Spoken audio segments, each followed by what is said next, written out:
Welcome back, everybody. Ready for another deep dive? Always. Awesome. Well, today we're going to be looking at DARPA's Falcon Project. Oh, cool. Yeah, this was an attempt to develop hypersonic aircraft that could, get this, reach any spot on Earth in 1 or 2 hours. Seriously. 1 or 2 hours. That's what they were aiming for. Wow. That's like breakfast in New York, lunch in Tokyo kind of Oh, stuff. exactly. It's pretty Right. mind-blowing, Yeah. right? So to really unpack this whole project, we're going to be taking a look at excerpts from the Wikipedia article on the Falcon Project. We'll cover, what it was all about, why it mattered, and, eventually why it came to an end. You ready to dive in? Absolutely. Let's do it. This sounds fascinating. It is. So let's just start with, the fundamentals here. Right. What exactly was the Falcon Project trying to achieve?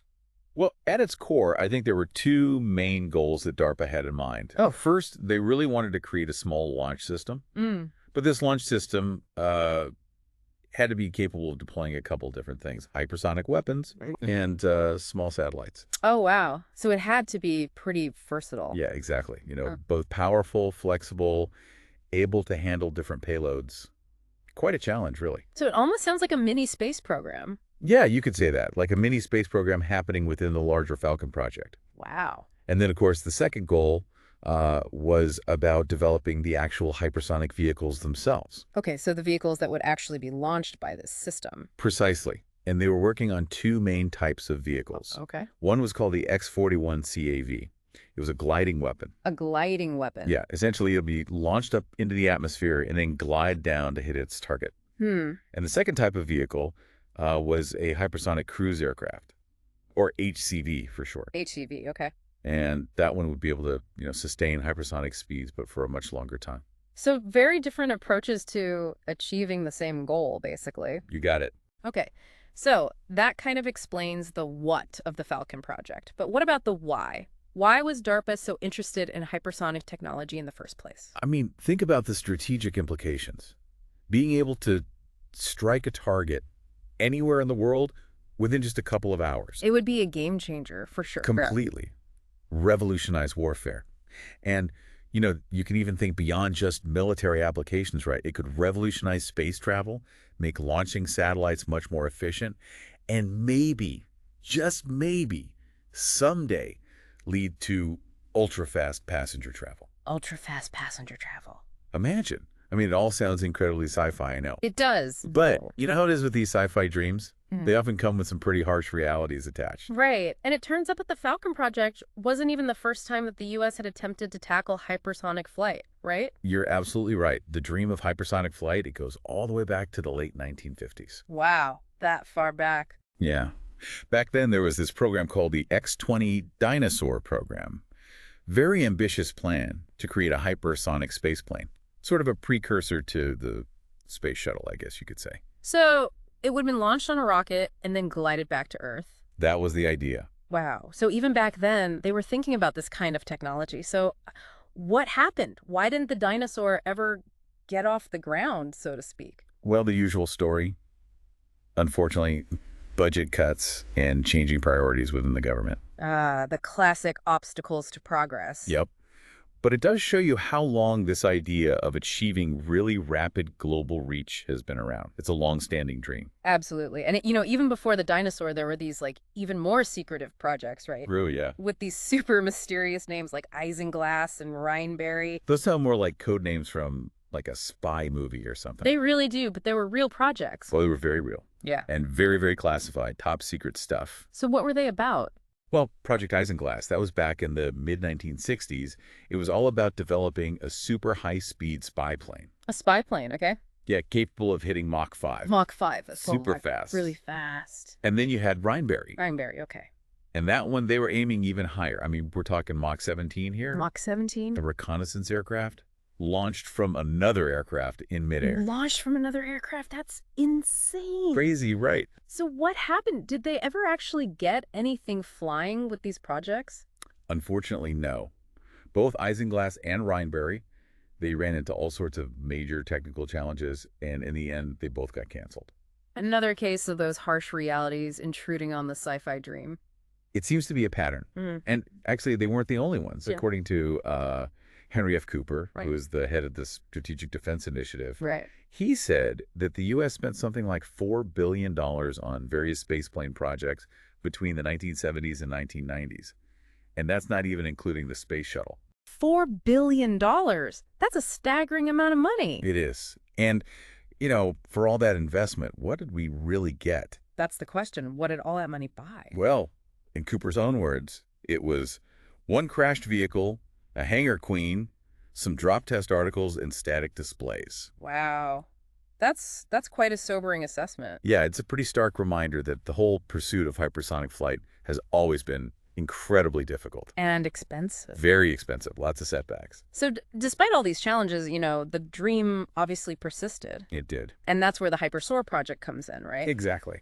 And this one was actually aiming to develop a passenger plane capable of reaching these incredible speeds. That's right. This project was conceived at Lawrence Livermore National Laboratory, and the idea was to have a plane that could hit Mach 12. Mach 12, that's 12 times the speed of sound, right? Yep. That's fast enough to travel between any 2 points on Earth in less than 2 hours. Wow, how would it even do that? Well, the idea was that it would essentially be skipping along the upper atmosphere. Like skipping stones. Oh, I see. So it would be bouncing off the atmosphere to maintain its speed. Exactly. And they even had plans for these innovative hydrocarbon-based engines that could operate outside of the atmosphere. That sounds incredibly advanced. Oh, it was cutting-edge stuff, combined with some very experimental jet engine technology. It was a very bold concept. It sounds like a dream come true for anyone who hates long flights. But like those earlier projects, Hypersoar also ran into some roadblocks, didn't it? It did, unfortunately. Despite all its potential, it never actually took off, so to speak. Ah, too bad. What happened? Well, it was a combination of things, I think. Technical challenges, funding issues, the usual suspects. The dream killers. Right. But in a way, Hypersoar's legacy did live on. Oh, how so? Well, in 2002, it got merged with the Air Force's X-41 Common Aero Vehicle Program. Okay. Or CAV for short. CAV. And together, they formed the basis for what eventually became the Falcon program. So the Falcon program kind of inherited the torch from Hypersoar. Exactly. And it inherited those two key goals we talked about earlier, developing that small launch vehicle and the actual hypersonic vehicle itself. Right, right. And I understand that the Falcon program really attracted a lot of attention from some big players in the aerospace industry. Oh, yeah, big time. DARPA, the agency behind the program, they put out a call for proposals, and the response was huge. So who were some of the companies that were interested? I mean, you had Air Launch, Andrew Space, Lockheed Martin, Orbital Sciences, even SpaceX in its early days. Wow, so everyone wanted a piece of the action? Everyone wanted to be part of this cutting-edge stuff. It was a real race. Hypersonic gold rush. So who ended up winning this competition? Who got to lead the charge? Well, after a pretty intense first phase of development, Lockheed Martin came out on top. Ah, Lockheed Martin. Not a huge surprise there. Right. They secured the Phase 2 contract for the hypersonic weapon system, and from there, the focus shifted to, a series of flight tests. Flight tests. So they were actually going to build and fly these things. Oh, yeah. They used these experimental hypersonic vehicles, or HTVs. The HTVs. That's where things start to get really interesting, I think. Oh, yeah. That's where the rubber really hits the road, or I guess you could say where the hypersonic aircraft hits the sky. Perfect. Well, we're going to dive into those HTVs and those flight tests, but we'll save that for after a quick break. Stay tuned. We'll be back to explore the triumphs and, unfortunately, the challenges of those hypersonic test flights. All right, so these HTVs, these hypersonic technology vehicles, were they basically experimental aircraft, like designed to just push the limits of speed and technology? Yeah, exactly. I mean, they weren't just like prototypes. They were more like test beds. Yeah. For totally new ideas and approaches to this whole hypersonic flight thing. Okay. And DARPA, they actually had a plan for 3 distinct HTVs, each one with its own, specific role to play in sort of advancing the technology. 3 different ones. Why so many? Was it like a more is better kind of situation? Not really, no. Each HTV served a different purpose. Think of it as like a 3-pronged approach to solving the many, many complex problems of hypersonic flight. I like that. A 3-pronged attack on the sound barrier. So let's break down those prongs, shall we? What was the first HTV supposed to do? Well, the first one, HTV-1, that was going to be like a relatively low-performance hypersonic glider. The main goal for that one was to gather data on the aerodynamics and controllability of an aircraft at those really, really high speeds.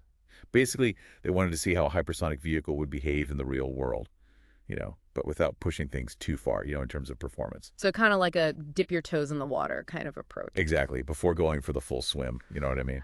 But actually, HTV-1 never flew. Oh, well They now. ran into some pretty significant manufacturing challenges. Really? Yeah, they proved too difficult to overcome, at least at the time. What kind of manufacturing challenges? It turned out that actually building the leading edges of the aircraft was much harder than they had anticipated. Leading edges, so the parts that like cut through the air. Right, the parts that take the brunt of all that heat and pressure at hypersonic speeds. I guess the material science just wasn't quite there yet, and the techniques for actually shaping and assembling those components were still under development. Huh. It's amazing to think that something as, I don't know, seemingly simple as shaping a piece of metal could be such a huge obstacle. Yeah, it might seem simple, Yeah. but when you're talking about an aircraft traveling at Mach 5, 6, even faster, Yeah. every little detail becomes incredibly important. The stresses and temperatures are just immense. Even the tiniest flaw can be, well, catastrophic. So HTV-1 got grounded before it even left the hangar. What about the other two HTVs? Did those manage to actually make it into the sky? They did, but with, let's just say, mixed results. Okay. HTV-2, the second hypersonic technology vehicle, that was kind of the star of the show in a lot of ways. It was this high-performance, hypersonic glider. Oh.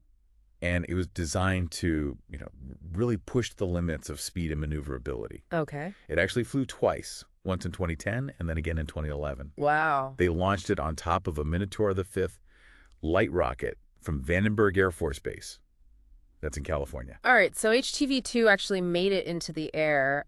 What were they hoping to learn from these flights? Well, the main focus was on two, I guess you could say, critical areas. Okay. Thermal protection systems. Right. How do you keep the thing from burning up? Right. And then aerodynamic control at just incredibly high speeds. I mean, we're talking Mach 20 here. Mach 20. It's like, I don't even know how to wrap my head around something moving that fast. It is pretty wild. And to achieve those kinds of speeds while still maintaining control and keeping the vehicle, safe from the insane amount of heat generated by all that air friction. Yeah. Well, that's one of the biggest challenges in all of hypersonic flight. For sure. So how did the flights go? Did they achieve what they set out to do? Well, both launches were successful. Okay. And both times, the HTV-2, the glider, it separated from the booster rocket and entered the glide phase, just like it was supposed to. And they reached those incredible speeds. Yeah, they hit those hypersonic speeds. Yeah. And they collected, a ton of valuable data along the way. But both flights ended a bit prematurely. Prematurely? What does that mean? Did something go wrong? Yeah, in both cases, they ended up losing communication with the vehicle. Yeah. And then, well, it crashed into the ocean. Both times. Both times. The first flight, it was terminated when the onboard computer detected some kind of anomaly. And it basically initiated a safety sequence, to bring it down. And then the second flight, it seems like it suffered from some control issues, I see. leading to a loss of stability and, well, ultimately the crash. That must have been a huge disappointment for the team after all that work, all that preparation to come so close. And then, Yeah, it was a big setback for sure. And it led to, a lot of questions about what exactly went wrong and if the Falcon program could even recover from these failures. so 2 out of 3 HTVs down, and not exactly in a good way. What about the third one, HTV-3? Did that one fare any better? Sadly, no. HTV-3, they imagined it as an even more advanced vehicle than HTV-2, incorporating even newer technologies, aiming for even greater capabilities. And they eventually spun it off into a separate project called HTV-3X. But unfortunately, that one also met a pretty, well, untimely end. Really? What happened? More technical problem? Well, there were some technical challenges, yeah. But the ultimate reason for its cancellation was a lack of funding. Oh, the funding issue strikes again. Right. And HTV-3X, which is also known as the Black Swift, Black Swift, okay. was a very, very ambitious and expensive project. It sounds like it. So the Black Swift, that's the one that never even got off the ground, so to speak. Right. Never had a chance to fly. Man, that's a shame. It sounds like it had the potential to really be like a game changer. What can you tell us about it? What made it so special? Well, the Black Swift was this, really amazing collaboration. They had Lockheed Martin's Skunk Works involved, Boeing, and ATK. Wow, that's a powerhouse team right there. Oh, yeah. And they were all working together on this this crazy, innovative propulsion system that combined a regular, turbine engine with a ramjet. A turbine engine and a ramjet. That sounds like a pretty powerful combo. So how is that supposed to work? Well, the idea was that they would use the turbine engine, to get the Black Swift up to speed, like around Mach 3 or so. Okay. And then once it hit that speed, the ramjet would kick in and boost it up to like Mach 6. Wow. Ramjets, they're way more efficient at those super high hypersonic speeds. So it was like a two-stage rocket, but for getting to hypersonic speed? Yeah, pretty much. That's pretty ingenious. But if it was so promising, why was it canceled? Well, money. Like with a lot of these really ambitious projects, funding became a huge problem. Mm. Despite some really encouraging test results and strong support from people like Dr. Stephen Walker. Okay. He was the deputy director of DARPA's Tactical Technology Office at the time. Right. But even with all that, the program, they lost their financial backing. It seems like there's this kind of recurring theme here, like all these incredible technological leaps just bumping up against the realities of budgets and, politics. Yeah, that's often the case with these cutting-edge research projects, especially when you're talking about something as complex and expensive as hypersonic flight.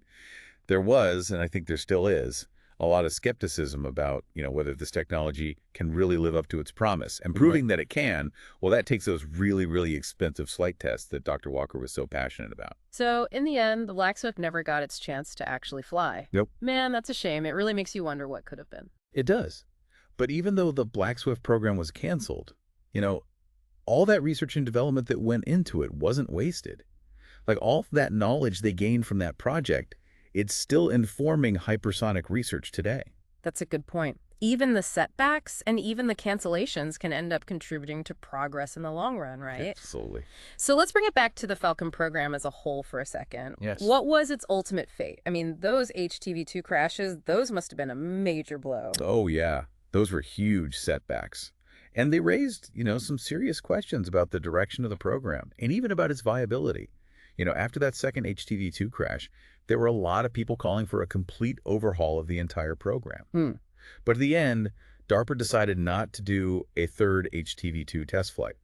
They basically figured they'd, gathered enough data from the first two. I see. And so by 2013, the Falcon program it had officially come to an end. So after all that ambition and investment, the Falcon program just kind of, faded away. That seems kind of anticlimactic. I mean, yeah, maybe on the surface, but the reality is a little more nuanced than that, because, while the program itself ended, the impact of it is still felt today. Okay. Like all that data they gathered from those HTV-2 flights and the lessons they learned from all the successes and failures, really, of the whole Falcon project, all of that has been incredibly valuable to the continued development of hypersonic technology. So even though it didn't really hit all of its original goals, the Falcon project still left a lasting legacy. Oh, for sure. It was a super important stepping stone in the, this ongoing quest for hypersonic flight. It pushed the boundaries of what was possible. It helped to identify all these key challenges that researchers are still working on today. Right. And, help pave the way for future advancements. Yeah, it's fascinating to see how even projects that don't fully succeed can still make really, really significant contributions to scientific and technological progress. Totally. It's all part of the process, right? It is. But let's step back for a second and think about the bigger picture here. What does all of this mean, for the average person? Will we ever actually see the day when we can just hop on a plane and be halfway across the world in time for lunch? That's the million-dollar question, isn't it? The honest answer is that while this technology, hypersonic technology, is definitely advancing rapidly, routine hypersonic flight it's still pretty far off. Okay. There are still some really big hurdles to overcome, not just in terms of the technology itself, but also in terms of safety, cost, and even the environmental impact. Yeah, the environmental impact. I hadn't really thought about that. What kind of effect would hypersonic flight have on the planet? Well, that's an area of a lot of active research right now. There are worries about noise pollution, especially the sonic booms. Right. They would be a lot more intense and a lot more frequent with hypersonic aircraft. And then there's the whole question of the impact on the ozone layer and even the climate, because of the emissions at those super high altitudes. So it sounds like before we can even think about catching a hypersonic flight to Paris for the weekend, we got to make sure it can be done sustainably. Exactly. That's a crucial piece of the puzzle. It is. But despite all of these challenges, it sounds like hypersonic technology it's here to stay. Oh, yeah, absolutely. This technology has the potential to totally revolutionize so many aspects of our world. Everything from space travel and military operations to, transportation and scientific research. Right. I mean, we're already seeing huge investments from governments and private companies all around the world, and they're all pushing to develop these new, innovative hypersonic technologies. It's crazy to think about all the possibilities. We could be, standing right on the edge of a whole new era of transportation and exploration. Who knows, maybe someday those sci-fi dreams of hypersonic travel will actually become a reality. It's definitely an exciting field to watch, and it just goes to show that the pursuit of knowledge and innovation, it never really ends. There are always new frontiers to explore, new challenges to overcome. Well said. And on that note, we've reached the end of our deep dive into the DARPA Falcon project. We've gone through the history of hypersonic research, explored some truly groundbreaking technologies, and, talked about the realities of both success and failure. But most importantly, I think we've gotten a better understanding of this relentless human drive to push the boundaries of what's possible. It's been a blast exploring this topic with you. And a big thank you to everyone for joining us on this journey. We hope you found it insightful and thought-provoking. Until next time, keep exploring the world with open minds and a thirst for knowledge.